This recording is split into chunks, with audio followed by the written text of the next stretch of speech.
അപ്പോൾ കഴിഞ്ഞ വീഡിയോയിൽ കിച്ചൺ ക്ലീൻ ചെയ്തത് വരെ പറഞ്ഞിട്ടുണ്ടായിരുന്നുള്ളൂ. ഇത് അതിൻ്റെ ബാക്കി വീഡിയോ ആണ്. അപ്പോൾ ഞാൻ കിച്ചണൊക്കെ ക്ലീൻ ചെയ്ത് അലക്കാനുള്ളതൊക്കെ ഒന്ന് അലക്കിയിട്ട് പോയി ഫ്രഷായി വന്നിട്ടുണ്ടായിരുന്നു.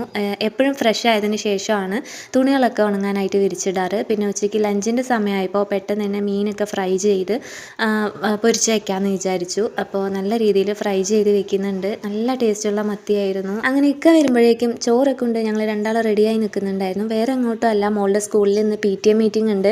അപ്പോൾ അങ്ങോട്ടൊന്ന് പോകണം, അതിനാണ് റെഡിയായി നിന്നത്. ഇക്ക വന്നതും ചോറൊക്കെ ഉണ്ട് 10 മിനിറ്റ് റെസ്റ്റ് ചെയ്ത് പിന്നെ ഞങ്ങൾ അങ്ങനെ ഇറങ്ങി. സ്കൂളിലേക്ക് ഇക്കയാണ് കൊണ്ടാക്കി തന്നത്.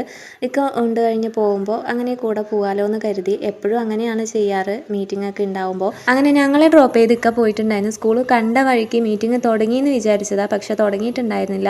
2 മണിക്ക് തുടങ്ങേണ്ട മീറ്റിംഗ് 3 മണിക്കാണ് തുടങ്ങിയിട്ടുണ്ടായിരുന്നത്. കട്ട പോസ്റ്റായിരുന്നു. പിന്നെ ഈ പ്രയർ പാടുന്ന കുട്ടികളുടെ കൂടെ എൻ്റെ മോളും ഉണ്ട്. മോനാണെങ്കിൽ വന്ന പാടെ ഉറങ്ങിയിട്ടുണ്ടായിരുന്നു. കാലത്ത് ഉറങ്ങാത്തതിൻ്റെ ക്ഷീണം ഇപ്പോഴായിരുന്നു തീർന്നത്. അങ്ങനെ മീറ്റിംഗ് ഒക്കെ കഴിഞ്ഞ് മോളെയും കൂട്ടി വീട്ടിലേക്ക് പോയി. നല്ല തലവേദന ഉണ്ടായിരുന്നു. ബാക്കിയുള്ള വീഡിയോസ് ഒന്നും എടുത്തിട്ടില്ല. അപ്പോൾ എന്തായാലും ഇന്നത്തെ വീഡിയോ ഇത്രയൊക്കെ ഉള്ളൂ. സബ്സ്ക്രൈബ് ചെയ്യാനായിട്ട് വിട്ടുപോകരുത്. നെക്സ്റ്റ് വീഡിയോയിൽ കാണാം.